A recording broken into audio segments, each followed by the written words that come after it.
A shepherd is nothing without his sheepdogs, and I'm really lucky. I've got two good sheepdogs, Floss and Tan. Two special dogs, really good. And my work's only possible because of them. They enable me to gather the fells, or even the in-byland, the fields. You can't gather fields like we have without them. It would take dozens and dozens of people and you'd still lose, but with one or two good dogs you can do shepherding work. And the way that we farm is what some people call dog and stick farming, very traditional, old-fashioned way of farming.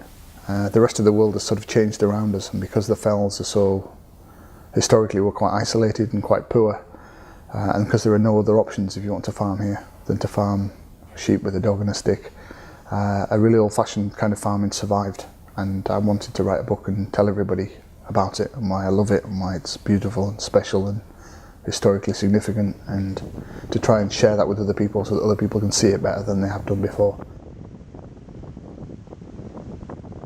We're a family farm, so there's my father and my mother and my wife Helen and my children. And my first memories are following my grandfather around the farm and loving every moment of it, thinking he was free and he was independent and he was proud and he loved what he did, and he looked like he belonged in his place in the world. And I remember thinking, I just want to be just like you.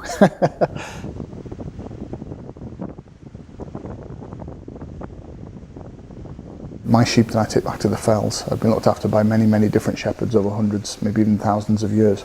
But they're an unbroken chain back into a period 1,000 years, 2,000 years, maybe 3 or 4 or 5,000 years ago. And to do something that old, that timeless, is amazing. And my hope very much is that in however big or small a way, that I can help people to see that and understand it, because I think many people don't know that's happening around them or that it's still survived.